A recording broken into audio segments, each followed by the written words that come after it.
lugar toda semana? Não, mano, não sinto, eu vejo isso, pô.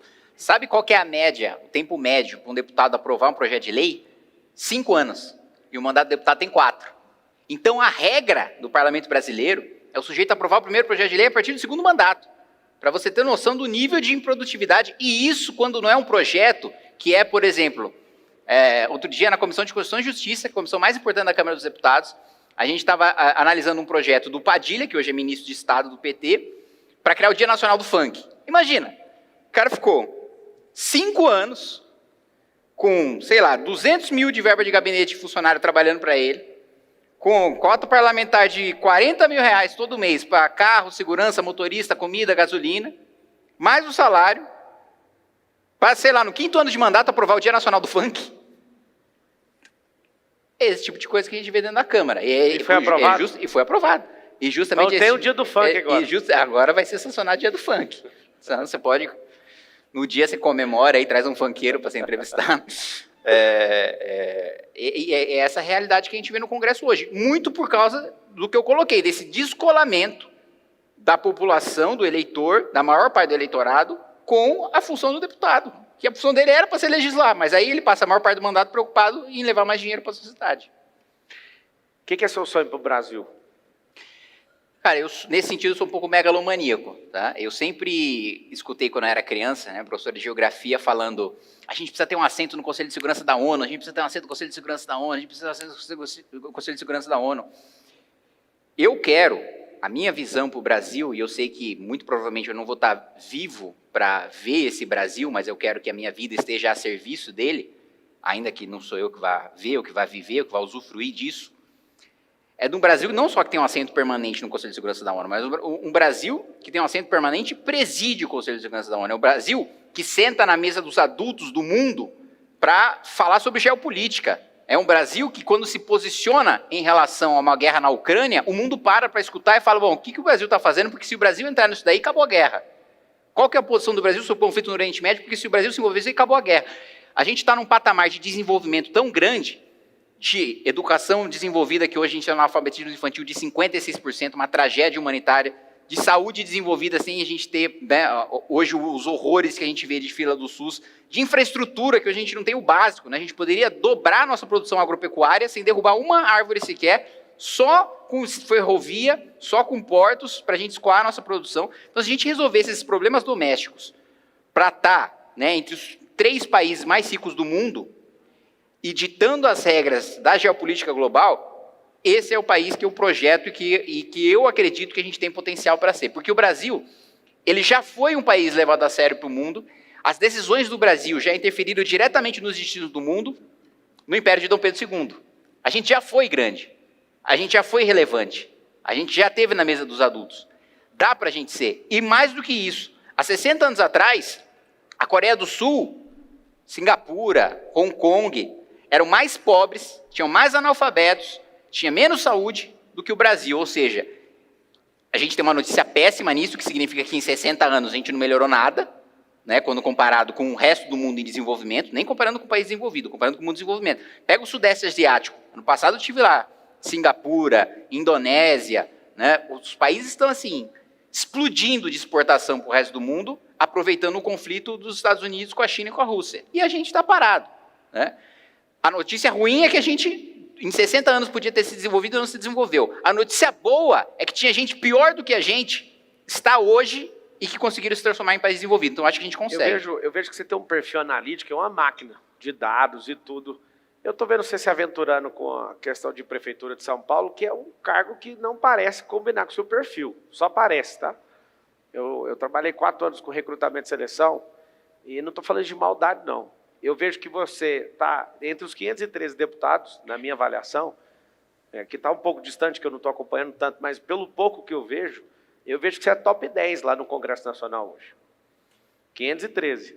Mas eu não consigo ver como que uma máquina igual você, com esse tanto de informação, com esse tanto de pujança política, né, esse punch seu em ser um grande legislador, que eu reconheço que você é, independente de qualquer coisa de partido, quem pensa sabe que você é. Você é um cara dedicado a ponto de te colocar aí nesse top 10. Que doideira que é essa de pegar esse cara analítico e sentar num cargo altamente burocrático, altamente Você tem que suportar tanta loucura, tanta gente, tanta pressão. E eu vejo que, às vezes, a gente vai perder um talento no parlamento para mexer com prefeitura. Da onde você tirou isso? Da minha experiência do primeiro mandato.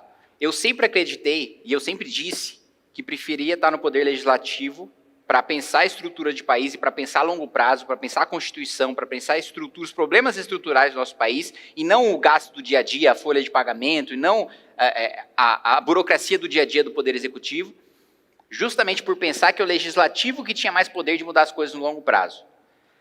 Exercendo o mandato, eu percebi que a maior parte dos projetos que a gente aprova são do Poder Executivo. Independentemente de ser de curto, de médio e de longo prazo, a maior parte das mudanças da Constituição que a gente faz vem do Poder Executivo. Quem mais legisla no nosso país não é o Poder Legislativo, é o Executivo. É o Executivo que pauta o debate político. E mais do que isso, o prefeito de São Paulo, ele tem um orçamento maior do que todos os governadores do Brasil, com exceção do governador de São Paulo. Todos os outros governadores do Brasil têm um orçamento menor do que o prefeito de São Paulo. O prefeito de São Paulo, ele é um governador. E a cidade de São Paulo é a única capital que não tem um escritório político em Brasília para articular uma bancada para defender os seus interesses. E aqui na cidade de São Paulo, cada R$11 que a gente paga de imposto, R$11 que a gente paga de imposto, para Brasília, volta um. É o menor ROI da República. O cidadão que trabalha, estuda na cidade, no estado de São Paulo, é saqueado todo dia pelo governo federal. E a prefeitura não tem o mínimo, que é o escritório político em Brasília. Então eu escuto muito, Pablo, inclusive dos meus eleitores. Pô, mas a gente vai perder um cara importante no Congresso Nacional, a gente vai perder um cara que faz um embate importante no Congresso Nacional. Não. O prefeito de São Paulo, eu como deputado, sou um voto. Como prefeito, eu tenho a capacidade de influenciar o voto de toda a bancada dos deputados federais do estado de São Paulo. Então, como prefeito, sou 50 votos dentro do Congresso Nacional. Agora, o prefeito atual não exerce esse poder. E, para além disso, a situação que a nossa cidade está, é a cidade mais rica da América Latina. Como é que tem 700 mil miseráveis? Como é que a gente está batendo recorde de roubo? Se você não estivesse disputando e tivesse dois caras no segundo turno, que é o atual prefeito e o mandatário do CEO da República aí, você acha que qual dos dois ganharia a eleição? Hoje, no cenário de hoje. Hoje, qual ganharia? Acho que o Ricardo Nunes ganharia pela rejeição do Boulos. Você acha que rejeição faz o cara perder? Faz. Eleição majoritária? Faz. Eleição majoritária... A última eleição majoritária tinha os dois com maior rejeição e o cara mais temido de todos os tempos, que você lutou contra ele, eu também. E não adiantou, o cara tinha uma rejeição absurda, todo mundo tinha pavor dele. Por que ele ganhou? Mas ainda assim, o Bolsonaro conseguiu ter uma rejeição maior. O segundo turno é disputa de rejeição. Agora, no primeiro turno, independentemente da sua rejeição, você precisa ter relevância para ir para o segundo. Então você pode apanhar, a imprensa pode estar contra você, você pode ter uma rejeição muito grande, mas se você tiver um apoio muito grande também, aí você vai para o segundo turno. Aí no segundo turno é disputa de rejeição. Agora, na sua pré-candidatura, você acredita que você vai para o segundo turno? Sim, claro, eu disputo para ganhar, não disputo para marcar posição. Muito bom. Bom, o que é a principal coisa que você acha que você pode mudar na cidade de São Paulo? Segurança. Sem dúvida nenhuma, segurança. Dá uma ideia aí, o que é que você quer fazer na segurança? Primeiro ponto, estive em São José dos Campos recentemente vendo o programa deles de o CSI, né, que é o Centro de Segurança e Monitoramento, e eles têm um sistema de câmeras com reconhecimento facial, inteligência artificial, que o sujeito comete um crime na rua, a pessoa liga, fala, olha, um cara de camiseta azul, mochila vermelha e bicicleta acabou de levar o meu celular. Você coloca no sistema, né, o cara de bicicleta, coloca a mochila vermelha, a camiseta azul, imediatamente vai aparecer todas as pessoas na cidade com aquela característica.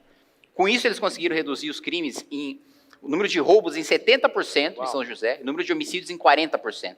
Por quê? Porque simplesmente é muito difícil você cometer um crime à luz do dia, no meio da rua, numa via pública, e você não ser pego, você não ser reconhecido. Pegaram gente procurada pela Interpol, porque o banco de dados, né, das câmeras com inteligência artificial dialoga com o Cortex, que é do Ministério da Justiça, e com a Secretaria de Segurança Pública do Estado. Então, se o sujeito está sendo procurado pela Interpol, se ele está sendo procurado por um crime federal, se ele está sendo procurado por cometer um crime no Estado de São Paulo, ele é pego. E tem câmera até dentro das unidades básicas de saúde.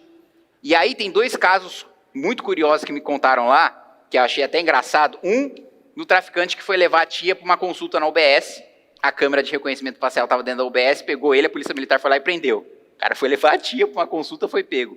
E a outra coisa Como você tem essas câmeras dentro das UPAs, que é a unidade de urgência e emergência,